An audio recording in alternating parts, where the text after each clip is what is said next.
In 1917, the port city of Halifax, Nova Scotia was devastated by a massive harbor explosion. Today, one possible threat is an LNG, or liquefied natural gas fire. Whether LNG can cause a devastating harbor fire is a matter of debate, with scientists on both sides of the issue. Boston, Massachusetts.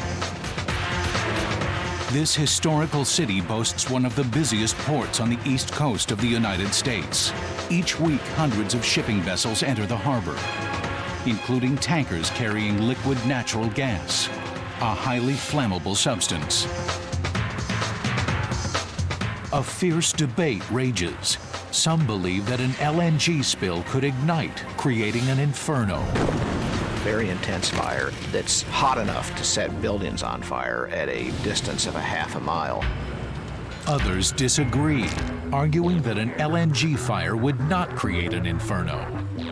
After 44,000 LNG tanker voyages, there hasn't been a serious accident.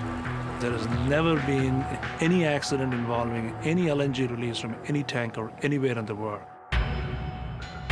A mega disaster of the past may help us avoid one in the future. In 1917, in Halifax, Nova Scotia, two ships collided in the harbor. One carried over 2,000 tons of explosives. The blast was more powerful than any ever recorded prior to the atomic age. It triggered a giant tsunami and killed 1 out of every 30 residents. Now, some experts say thousands in Boston could face a similar fate. It's a large population that's at risk. In a worst-case scenario, the city's waterfront could be reduced to a charred and blackened wasteland. A modern mega-disaster.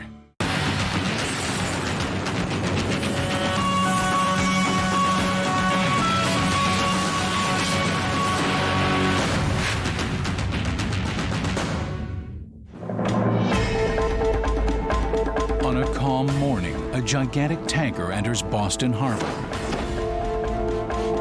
This ship carries a cargo that some experts say could pose a threat to the city's waterfront. Its 5 voluminous tanks hold a total of 33 million gallons of a super-chilled fuel called liquefied natural gas, or LNG. Natural gas that has been cooled to a temperature of 260 degrees below zero. It's not a temperature you find on the surface of the Earth. And it's a very volatile substance. In this hypothetical worst-case scenario, the unthinkable happens. Without warning, an incapacitated private jet suddenly begins a rapid descent on a direct collision course with the LNG tanker. The jet slams into the tanker, puncturing a large hole in its side. A waterfall of LNG gushes into the sea. Then the LNG is ignited, creating a voracious firestorm. In a series of cascading failures, 2 other tanks erupt.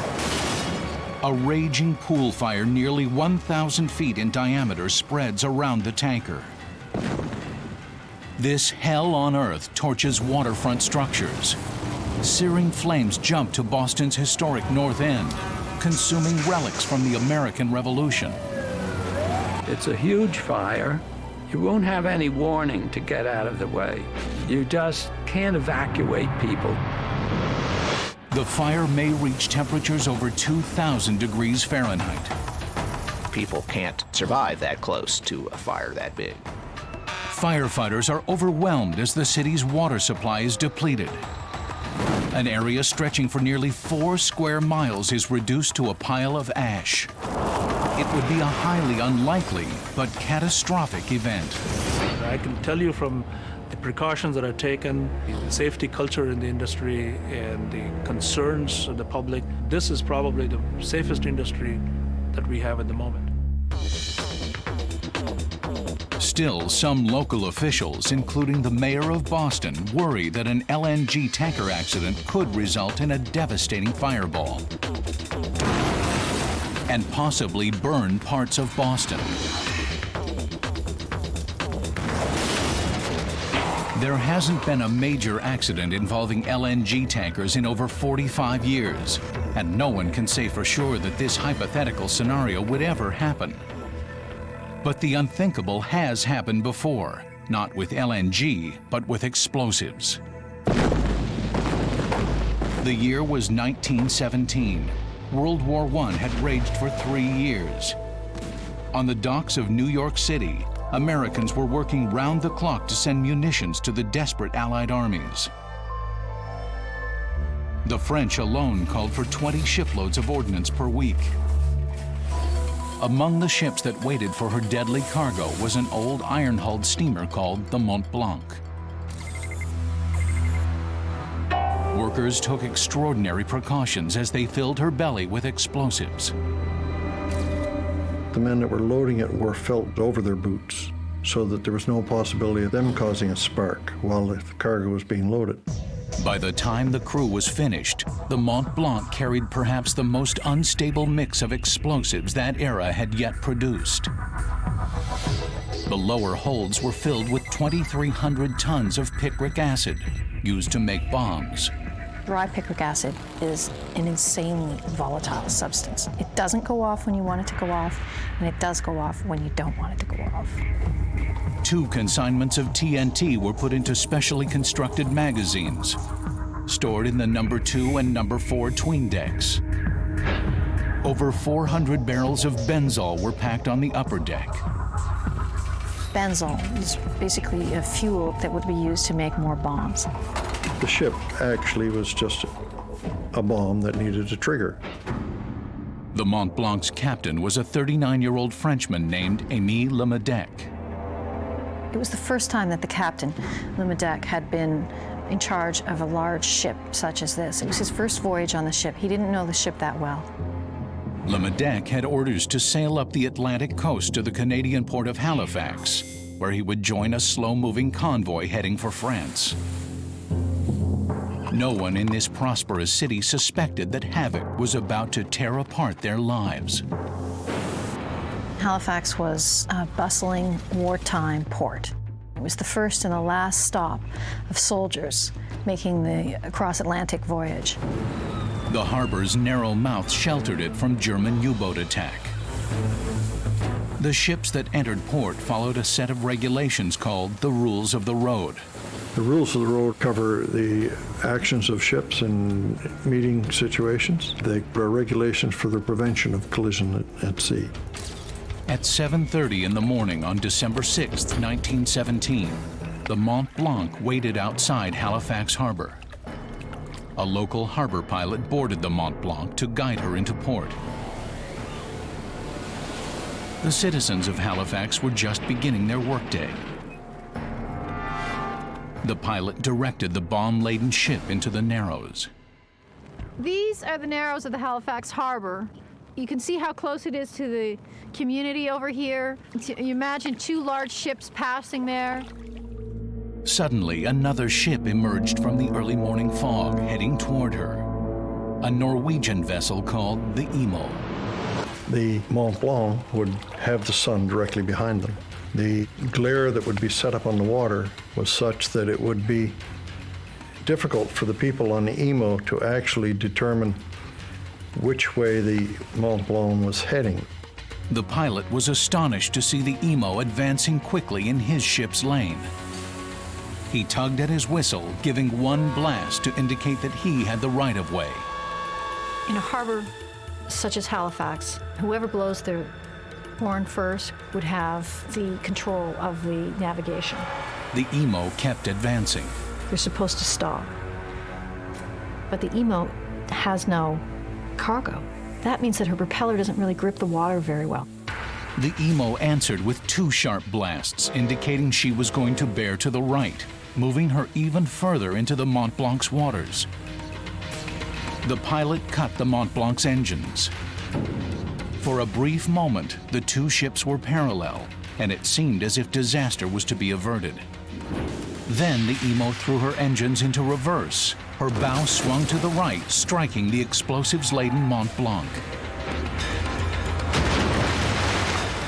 The hull was penetrated, distance of about 13 feet, There was enough friction to cause a spark, open some of the barrels. The benzene caught fire, and it flowed down into the hold, into the cargo. The fire raged across the deck of the Mont Blanc, igniting the barrels of benzol and lighting a torch to the TNT in the ship's hull. The people of Halifax gathered near the docks to watch the Mont Blanc burn, mesmerized by the spectacular flames shooting into the sky.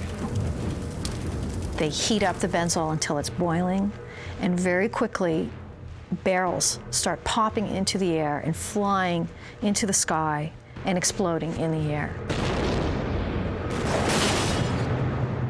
The Mont Blanc's inexperienced captain ordered his crew to drop the lifeboats and abandon ship.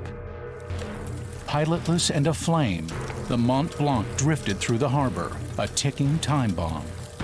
People could see it. The fire was quite spectacular. It was changing the color of the sky. It was green and yellows and pinks, very unnatural colors. The Mont Blanc ran aground alongside Pier 6. The atmosphere quickly becomes almost like a party. Work stops, children stop on their way to school, people are chatting, neighbors are coming out and sharing stories on their verandas. And inside the houses, a lot of people are coming to their windows. The time was exactly 9:04 in the morning. Suddenly, a blast shook the earth. Nearly 6 million pounds of powder detonated, the most powerful explosion the world had ever known. The iron hull of the Mont Blanc shot up over 1,000 feet, and white-hot fragments of the ship showered the streets of Halifax. Within moments, a tsunami triggered by the explosion swept along the waterfront, washing victims out to sea and casting ships onto shore. Shockwaves ricocheted through the north end of the city, leveling an entire neighborhood and ending thousands of lives. It only lasted for one brief moment. But this port city, a city not much different from so many harbor towns that ring America's coastline, was changed forever.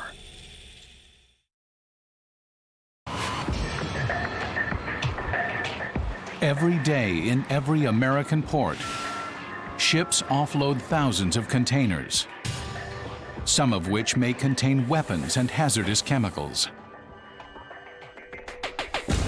Since 9/11, the U.S. Coast Guard has been most concerned about terrorists who might try to smuggle in a dirty bomb or other weapon amid the tons of shipping. But there are other dangers in harbors, such as the Port of Boston, where huge tankers carry a volatile fuel called liquefied natural gas. Though the ships are double-hulled and the Coast Guard closes all shipping traffic, bad timing, human error, a malicious attack, or a combination of all these factors could set off a catastrophic firestorm.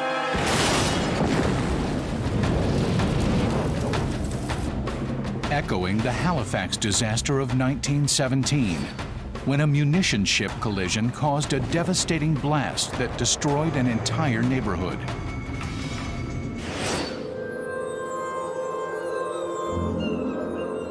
You can see the steep hills here. This is where the brunt of the explosion hit. The worst force just blew against those hills. Moving at the unbelievable speed of 13,000 miles an hour, the shockwave tore through thousands of men, women, and children. So as the shockwave moved out through the ground, people will say they could feel it moving through them.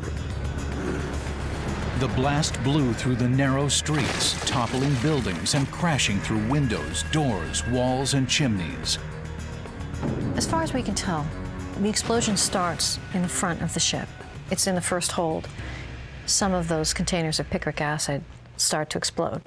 And this sends energy wave down to the next hold, which has TNT in it. And once the TNT explodes, this explosion reaches a full detonation. Like a killing machine, the blast hammered everyone in its path. It was certainly the largest bomb World War I had produced. When the smoke cleared, 1 out of every 30 residents was dead. 1 out of 10 was maimed. Some people have their internal organs smashed and die instantly. Other people are sent up into the blast. They fly through the air over a mile in the air. James Pattison, walking to school with his brother, was knocked unconscious. I came to after the explosion, and I saw my brother up ahead of me, and I recognized him. We were plastered with oil. My younger brother didn't make it. Many who were inside, standing by windows, were blinded. The glass breaks at the weakest point, creating stilettos of glass, and shards of glass would just come sailing in. Flames quickly spread through the narrow streets, devouring the wood frame homes. Soon, the entire Richmond district of Halifax was on fire. Wilfred Creighton was 14 at the time. He remembers his cousin showing up on his doorstep after the explosion. He and his sister and mother had seen the two ships collide and catch fire. A young woman from the next door came out, and she was shivering, and my aunt said, "Oh, you poor little thing, you're cold. Let me put my arms around you and keep you warm." Those were the last words my cousins heard their mother speak. My aunt was killed. The young woman was protected. She survived. Wilfred accompanied his cousin while the boy searched for the rest of his family. There were body parts and, terrible things to be seen on the streets. The ruins were burning, and there was a sweety, sickly smell, which I didn't know, but it was caused by burning human flesh in the ruins. The first hour was chaotic, as those who had survived struggled to make sense of the mayhem. Most people thought they were under attack, including the military. Everyone was looking for the German plane that had bombed them.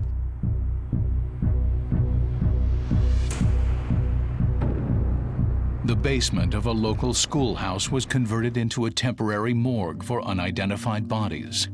The injuries were appalling, and the fires meant that the bodies were badly burnt, in many cases. The possessions were put into cloth bags, linen bags, with ties. A label was put on each bag, giving a description of the body in some cases. Body bags that had never been opened were given to Janet Kitts to examine. Inside, she found a poignant snapshot of lives cut excruciatingly short.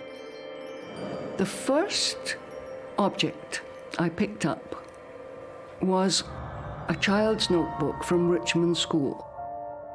I opened the first page, and here was a list of the child's spelling words, which ended, "Thou, eternity, away forever." So many lay suffering in the streets that every car and horse-drawn cart was commandeered for use as an ambulance. Hospitals were overwhelmed. What little morphine doctors had quickly ran out, but they still had to operate on the wounded and maimed victims. They were able to have their eyes removed. They were able to have large chunks of metal taken out of their body and have it sewn up without any anesthetic at all. Then, nature dealt another blow to the survivors. The evening of that first horrific day, temperatures suddenly dropped 40 degrees as a ferocious blizzard swept in off the Atlantic. Driving snow hampered rescue efforts, ending the lives of some of the injured trapped in the wreckage. Tents were set up on the commons to shelter the homeless. After the blizzard subsided, Red Cross workers sifted through the ruins. By the time it was over, 2,000 people had been killed and nearly 2 square miles devastated. Several inquests attempted to assign blame. The Privy Council in London concluded all of the problems grew out of one mistake that was made by both captains, which was allowing their ships to get too close. Nearly 100 years later, the explosion of 1917 still shapes the psyche of Halifax. We lived through it. That's our scar as a city and a community. Even now, a couple generations later, it's still an important part of people's sense of who they are and what they've lived through and how tough it was to get here. The Halifax Harbor disaster was one of the worst accidental explosions in modern times. But today, some experts have cautioned that another potentially greater disaster faces Boston Harbor.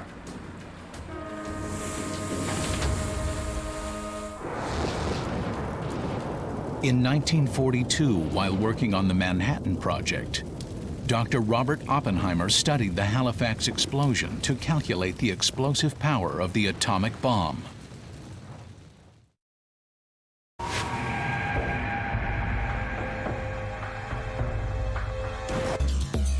Throughout the 20th century, the biggest hazard posed to people living close to harbors was the transport of explosive materials.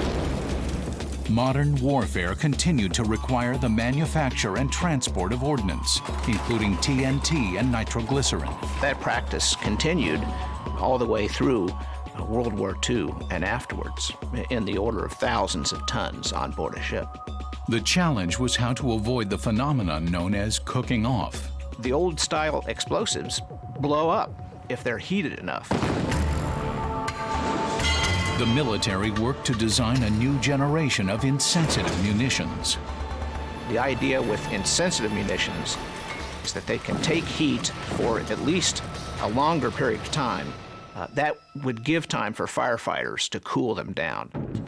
Chemical engineers used plastic bonded materials that were less sensitive to heat and less vulnerable to shells exploding nearby.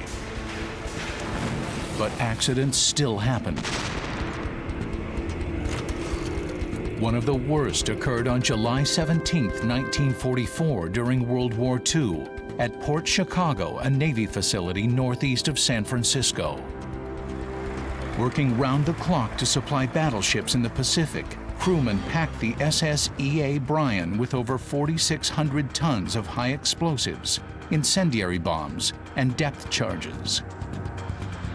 Nearby on the pier were 16 rail cars loaded with another 429 tons of ammunition. At 10:18 p.m., the ammo hold of the E.A. Bryan suddenly went up. All 320 men on duty were blown apart. Another 390 men were injured, many seriously. Most of the victims were African American sailors. Men sleeping in the barracks were sent flying. People in town were sprayed with splinters of glass and showered with smoldering metal and unexploded shells. The blast even caused damage in San Francisco, 48 miles away.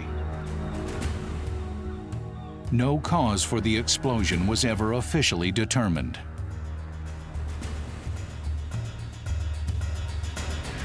Even after the Port Chicago disaster, cooking off remained a problem with explosive cargo. Another nightmare detonation occurred in 1947 in Texas City. On a hot, sultry morning, a French-owned vessel called the SS Grand Camp entered the port, heaped with a load of fertilizer composed of ammonium nitrate. Ammonium nitrate, which is a component of fertilizer, but it can be made into an explosive, similar to dynamite. Smoldering inside the hold, the ammonium nitrate activated a low-grade chemical reaction. It detonated just like a military explosive, like TNT. It didn't have to mix with air. It already had the oxygen mixed in with nitrogen and hydrogen to explode. And it was a huge amount. The blast ripped apart grain warehouses, oil storage tanks, and the nearby Monsanto Chemical Company. Flying debris triggered smaller explosions, and fires spread throughout the city. The ruins smoldered for days. In the end, 576 bodies were recovered, most burned beyond recognition. In the years since the SS Grand Camp blew up outside Texas City, munitions have become much more stable, lessening the likelihood of accidents. But some scientists say a new danger has emerged, brought on by the transport of a flammable substance called LNG, or liquefied natural gas. Natural gas accounts for 24% of the nation's energy consumption. The year 1941 marked the opening of the first commercial LNG storage facility in the United States, in Cleveland, Ohio. 3 years later, in 1944, catastrophe hit. It was built at a time when the implications of the technology were not so well understood. The storage tanks had to withstand temperatures of minus 260 degrees Fahrenheit. But due to shortages caused by World War II, they were constructed without a sufficient amount of nickel. Over a period of weeks, the tank began to build up some cracks, and actually frost was observed at the bottom, which was an indication of some leakage. This tank just shattered and let the LNG leak out onto the streets surrounding the facility. The LNG happened to go into the city sewers in Cleveland, from which it found an ignition source. A catastrophic fire was sparked. Core temperatures reached over 2,000 degrees Fahrenheit, igniting most of a 30-acre section of the city. After the blaze was extinguished, 130 charred bodies were recovered. Another 356 people had suffered third-degree burns. Since that disaster, the LNG industry has gone to great lengths to ensure that such an accident will never happen again. There were several lessons learned from the incident in Cleveland in 1944. One was to use the proper material. Another lesson learned, again, very practical, is that if there is a spill, there needs to be some means of containing the liquid, because LNG, like any liquid, water or anything else, will just flow freely if it's released from its container. Today, LNG tanks are constructed with 9% nickel steel that can withstand extreme cold and are surrounded by impregnable cement dikes. So every LNG facility around the world has some method, typically a dike, around the LNG tanks to contain any liquid that might spill from the tanks in the event of any failure. But though the storage tanks may be safe, the tankers that bring the LNG into the harbor present another challenge. Critics such as James Fay assert that LNG tankers present too much of a risk to the city's residents. And yet, they enter Boston Harbor every week.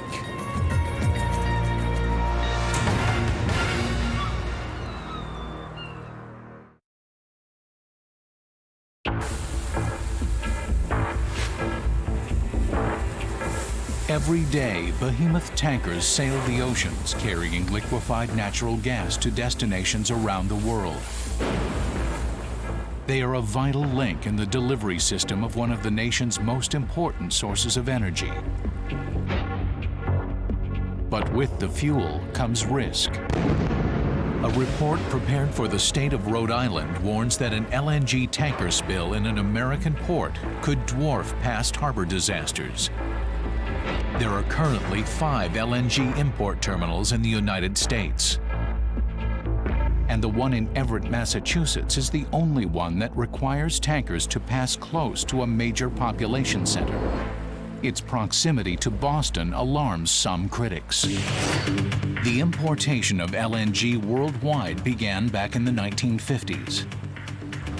Suppliers discovered that they could more easily transport natural gas by chilling it to 260 degrees below zero, causing it to turn into liquid.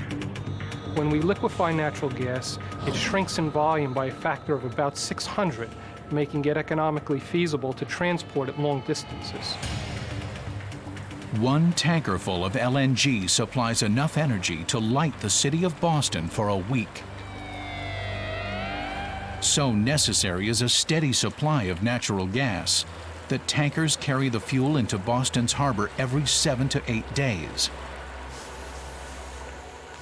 But even though this non-toxic substance is less volatile than such ordinary fuels as gasoline, it can still be hazardous. A spill on land would be a problem, igniting combustible sources within reach. But on the water, there would be no way to contain the leak. Once spilled, LNG could float unmixed on the sea surface, spreading out sideways, exposing the fuel to the air above. It looks like a fog bank, a low-lying layer of like a cloud. So you have this pancake-shaped cloud of water vapor, which marks where the LNG vapor is, and it just spread sideways. Experts such as MIT Professor Emeritus James Fay believe that if this pool were to ignite, the fire would burn at temperatures exceeding 3,000 degrees and spread rapidly toward Boston's shores. To date, no one has been able to confirm how a real LNG pool fire would burn. A large-scale experiment is simply impractical. But various models have been developed to try to predict the consequences of a disaster. You're talking about tens of thousands of cubic meters of liquefied natural gas in a harbor or near some populated area. I mean, how would you test such a thing? LNG industry experts assert that their field tests indicate that an LNG spill would not create a catastrophic firestorm. But according to James Fay, his computer model analyzing a hypothetical spill paints an entirely different picture. Each one of those 5 tanks in an LNG tanker carries about 10,000 tons. And that's a lot of LNG to spill out and burn up. According to Professor Fay's computer model, starting at the point of a spill, the fire would cover an area 1,000 feet in diameter. This size LNG blaze could give off such powerful heat radiation that at a distance of half a mile, people exposed for just 13 seconds will have their skin singed off. Those exposed for 40 seconds will die. According to Fay, if in the unlikely case the LNG did not catch fire at the spill site, it might move as a cloud of flammable vapor heading toward Boston. If it's blown ashore where people live or work or travel and then gets ignited there, you're surrounded by a fire. You're not looking at it from a distance, you're right in the middle of it. In a worst-case scenario, the fire could spread to both sides of Boston Harbor. Our domestic water supply would be overwhelmed. I'd be scared to death. But LNG proponents don't believe such a fire would burn this extensively. They contend that the fire would be self-limiting because it would produce heavy black smoke. When you have a very black, smoky fire, you don't get much of heat emanating from that fire. The black soot absorbs all of the heat, and therefore the radiation distance, or the thermal radiant distance, will be much smaller than what is being calculated. And so while the interior of the fire may be hot, the effect on the outside is not that much, simply because you now have a black shroud around the fire. That's what the black smoke does. So very large LNG fires burn very similar to other hydrocarbons, gasoline, diesel, aviation fuel, whatever else. LNG industry experts believe it is impossible that even the most devastating collision could compromise the 3/4-inch steel tanks and double hulls of an LNG tanker. If there were to be a leak in the inner system which holds the LNG, the outer containment tanks are able to hold the entire contents of the tanks until it could get to someplace and discharge its cargo and undergo a repair. The fact is, LNG tankers have a nearly perfect safety record. I think it's unsurpassed because there has never been in the last 40 years plus that the tankers have been plying the big oceans has there been any accident involving any LNG released from any tanker anywhere in the world. It is a highly regulated industry, not only in the United States, but in other parts of the world as well. To make sure LNG shipments stay safe, the industry works closely with the U.S. Coast Guard even before the tankers reach Boston Harbor. They're required to give us 96 hours advance notice of arrival, so we're tracking this vessel obviously well before it gets to the port. Before the tanker is allowed to enter the harbor, it undergoes a maintenance check. The tank ship is inspected by a 4 to 5 person team that goes out and boards the ship in Broad Sound, well offshore. As a tanker approaches the harbor, the Coast Guard receives the cooperation of over a dozen state and local agencies. Mass State Police, the Mass Environmental Police, the Boston Police, and the Boston Fire Department. And we track this vessel all the way in. When the tanker enters the harbor, the Tobin Bridge is closed. Ship movement within the harbor is restricted, and air traffic is diverted. We have an arrangement worked out with officials at Logan, the FAA, that there will not be a direct overflight of the tank ship. The U.S. Coast Guard believes these precautions make an accident very unlikely. But lately, a new danger has emerged. What is most worrisome is the possibility of a terrorist attack on the tanker with a boat with an explosive on it that comes up close and blows a hole in the side of the tanker. This technique was used by terrorists in the suicide bombing attack on the USS Cole. After 9/11, officials considered this threat so serious, they halted LNG tanker traffic for 1 month. And it was clear that the reason they did that had nothing to do with the particular safety features on the tanker. It had to do with the possibilities that there might be a terrorist attack on it. Government officials determined they could work with the LNG industry to safeguard tankers and allowed LNG shipping to resume. But whether caused by terrorism or a major accident, some experts think an LNG tanker leak could set off a catastrophic fire and secondary explosions. This worst-case scenario may never happen, but now, using 3D animation, we will let you experience how an LNG firestorm might unfold.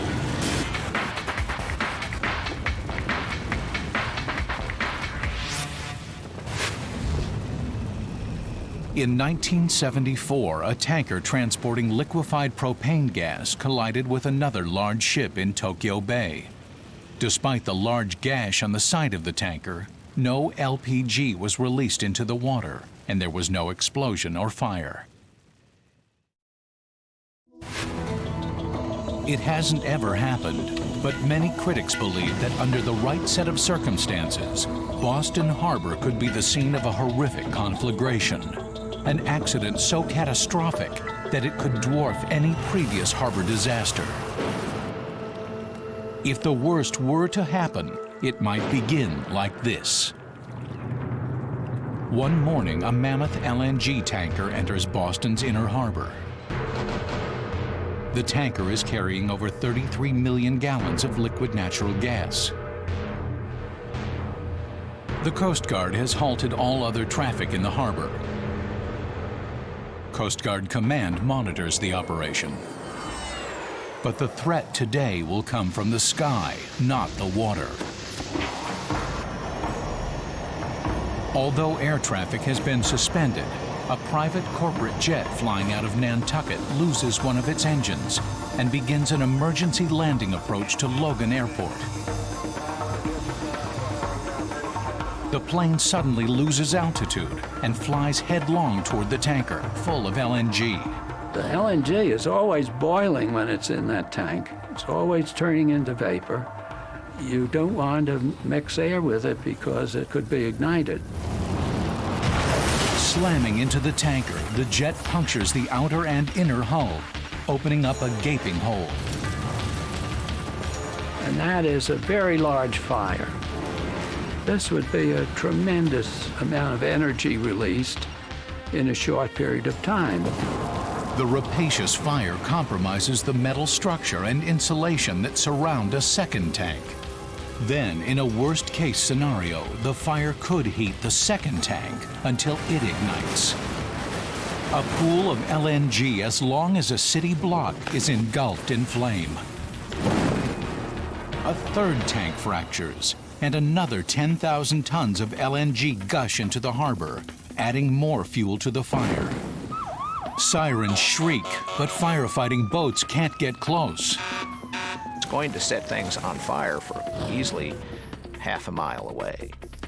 According to Fay's computer model, if an accident occurs while the tanker is passing the downtown area, the vessel could be less than 1,000 feet from the shoreline on either side of the harbor. The fire could be so hot that it would threaten petroleum tanks in East Boston. And the heat would ignite three-decker row housing. In this city, we're very susceptible to conflagration due to the way this housing is built. Traditional wood frame homes go up like a string of giant firecrackers.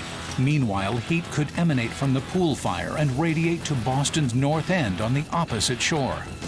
Radiant heat is the heat from the fire that just transmits right off the fire itself and would ignite exposure fires for up to 1,000 feet away. Certainly within a third of a mile. People would suffer severe burns within that distance, not be able to live very long. The tanker could become a burning ghost ship drifting toward the North End. The LNG fire ignites other combustible tanks along the waterfront. Those fires in turn would spread to other exposures as well. The secondary fires is what's really going to wreak havoc on the city. Boston's North End could become a roaring inferno. Fires could rage through the streets like a cyclone from hell. Paul Revere's house and the Old North Church could go up like dry kindling. You're surrounded by a fire, right in the middle of it. You won't have any warning to get out of the way. I don't know how you'd run from it because you couldn't run fast enough. In Fay's model, radiant heat could penetrate as far as the financial district. The radiation can get through windows, and so if you're in an office or a high-rise building that has all glass on the outside, you can be harmed by the radiation if you're close enough. The radiant heat would start fires in these high-rise buildings and these condos and overwhelm the sprinkler system. Windows could explode, sending stiletto-like shards of glass raining onto the streets. Within minutes, parts of the financial district could be completely engulfed in fire. Towering clouds of smoke could block traffic in every direction. Enveloping cars and trucks stalled on the Tobin Bridge. In this worst-case scenario, fire crews could run out of water. If we had multiple conflagrations, our domestic water supply would be overwhelmed because we'd be tapping literally hundreds of hydrants to try to stop the fire. Everywhere you look, the inferno rages over a blackened landscape. According to a government report, if a disaster like this should actually occur, the final death toll could be in the thousands, making it the worst man-made accident in U.S. history. This conflagration is still only a hypothetical case. But today, spurred on by the need for new sources of fuel, the United States faces the very real prospect of adding new LNG terminals. The LNG industry and government agencies will need to work together to avoid a mega disaster.